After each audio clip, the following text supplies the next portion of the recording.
Hi friends, welcome back to my channel. ఈరోజు మన ఛానల్లో రాయలసీమ స్పెషల్ స్వీట్ ఓలిగలు ఎలా చేయాలో చూద్దాం. ఓలిగలు చేసుకోవడానికి ముందుగా మనకి చిరోటి రవ్వ అని దొరుకుతుంది. ఆ రవ్వ తీసుకుని ఒక్కసారి మిక్సీలో గ్రైండ్ చేసుకోవాలి.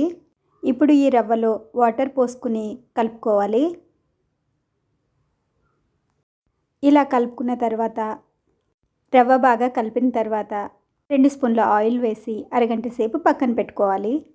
ఇప్పుడు మిక్సీ జార్ తీసుకుని దాంట్లో 4-5 ఇలాచీ వేసుకోవాలి. ఇప్పుడు మిక్సీ జార్లో 1 కప్పు బెల్లం పౌడర్ వేసుకోవాలి. 1 కప్పు బెల్లానికి 1 కప్పు శనగపప్పు అరగంట సేపు నానబెట్టి మెత్తగా ఉడికించుకుని బెల్లంతో పాటు మిక్సీ పట్టుకోవాలి. బెల్లం మరియు శనగపప్పు మెత్తగా అయ్యేటట్టు గ్రైండ్ చేసుకోవాలి. ఇప్పుడు ఓలిగలు చేసుకోవడానికి 2 ఏవైనా కవర్స్ తీసుకుని పెట్టుకోవాలి. ఇవి 2 ఈక్వల్ సైజులో ఉండేటట్టు కట్ చేసుకోవాలి. ఇప్పుడు రవ్వ తీసుకుని ఇలా రౌండ్గా చేసుకోవాలి. ఇప్పుడు ఓలిగ చేసుకునే పేపర్ పైన నెయ్యి కానీ నూనె కానీ వేసుకోవాలి. ఇప్పుడు ఈ పిండిని ఈ కవర్ పైన పెట్టుకుని ఇలా ఒత్తుకోవాలి. ఇప్పుడు మనం ముందుగా చేసుకున్న శనగపప్పు పూర్ణాన్ని రౌండ్గా చేసుకుని ఈ పిండి ముద్దలో పెట్టుకోవాలి.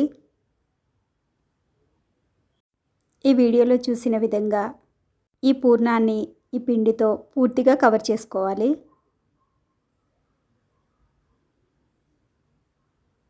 ఇప్పుడు దీనిపైన 1 స్పూన్ ఆయిల్ కానీ నెయ్యి కానీ వేసుకోవాలి.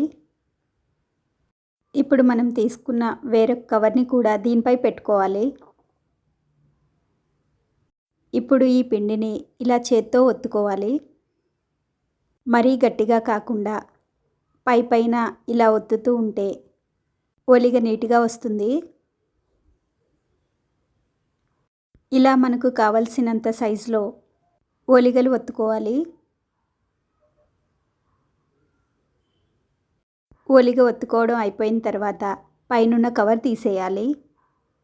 ఇప్పుడు ఈ ఓలిగపై 1 స్పూన్ నెయ్యి కానీ నూనె కానీ వేసుకోవాలి. ఇప్పుడు ఈ ఓలిగను కాలిన పెనం పైన వేసుకుని పైన కవర్ తీసేయాలి. వీటిని నెయ్యితో కానీ నూనెతో కానీ కాల్చుకోవాలి. ఈ ఓలిగల్ని రెండు పక్కల బాగా కాలేటట్టు కాల్చుకోవాలి. ఎంతో టేస్టీగా ఉండే ఓలిగలు రెడీ అయిపోయినాయి. మీకు నా వీడియో నచ్చితే లైక్ చేయండి, షేర్ చేయండి, సబ్స్క్రైబ్ చేయండి. Thanks for watching.